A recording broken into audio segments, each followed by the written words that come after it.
בעצם המהפכה התעשייתית הייתה הנקודה שבה האדם התחיל להשתמש במיכון, ובעצם כמות האוכלוסייה גדלה, צריכת המוצרים, השירותים, אנרגיה, כל אלו בסוף צריך לספק בעזרת דלקים מאובנים, והם פוגעים גם בסביבה הטבעית וגם בבני האדם, בבריאות שלנו.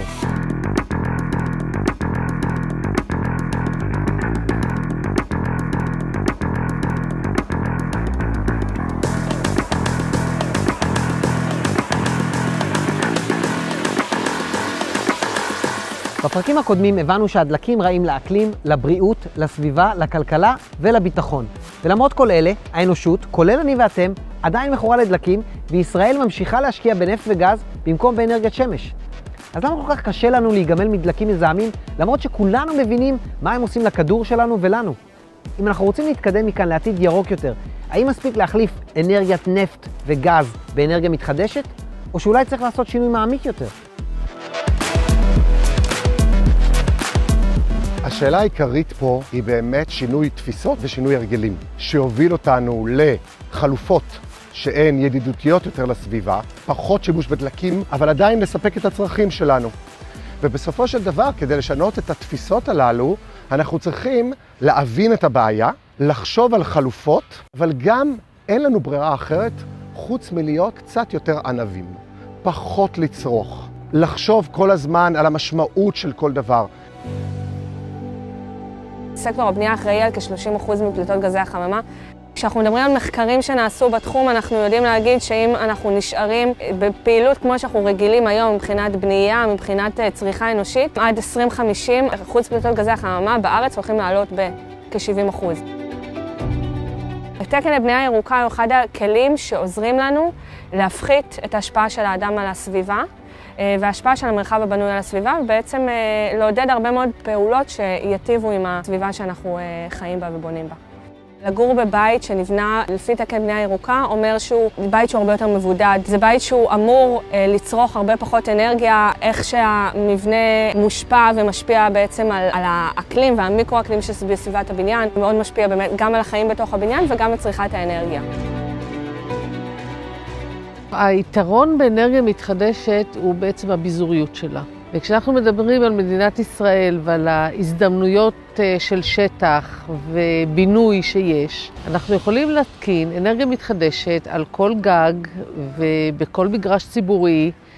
בעצם אנחנו מייצרים רשת של מגוואטים שהם בבעלות הציבור, וביחד ששמים את הכל זה תחנת כוח אחת גדולה אבל מבוזרת.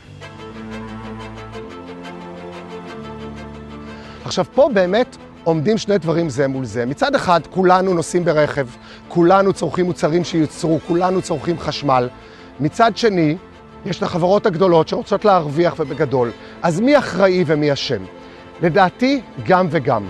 ואני חייב גם להדגיש את נבחרי הציבור, את המדינות, אנשים שלוקחים החלטות בשבילנו. אנחנו לא יכולים לבחור באיזה דלק נניע את הטורבינה בתחנת הכוח. אנחנו כן יכולים לבחור את נבחרי הציבור ולקוות שנבחר אותם גם על פי השיקולים הללו, והם באמת יעשו את העבודה. ואנחנו לא יכולים להגיד רק צריך, שזה שמישהו אחר יעשה. אנחנו יכולים להפחית בצריכה. אנחנו יכולים משמעותית לשנות את ההרגלים שלנו.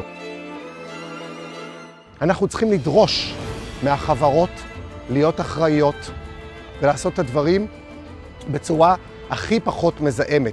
ולצערי, לרוב השנים, הם עובדים בצורה כזו שהם לא רק שלא לוקחים אחריות, אלא גם הם מסיטים את האחריות למקומות אחרים, ובאים ואומרים לנו כל הזמן, מה אתם רוצים? בלעדינו לא הייתם יכולים לחיות פה. אז אפשר. המגמות האחרונות בעולם זה להציב יעדים של מדינות ואפילו של חברות להפחית את הפליטות האלה. גם בארץ יש לנו יעד להפחתת פליטות גזי חממה, עד 2050 להגיע לאפס פליטות, וסקטור הבנייה הוא קריטי בעצם לעשות בשינוי בשביל להגיע ליעדים האלה. חברות האנרגיה לאורך שנים יודעות וידעו על ההשפעות ההרסניות של קיתוחי הגז והנפט. ידעו ולא רק שתקו, אלא ניסו להשתיק את כולם.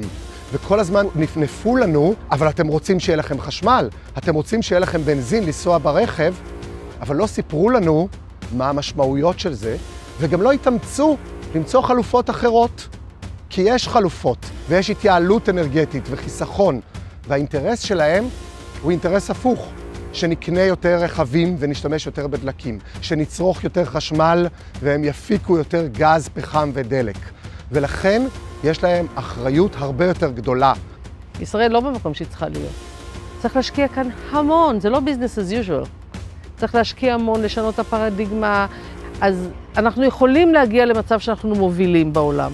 כי יש לנו את הכלים הטכנולוגיים והידע וההון האנושי לעשות את זה. אז צריך למקסם את זה, אנחנו רחוקים משם שנות אור.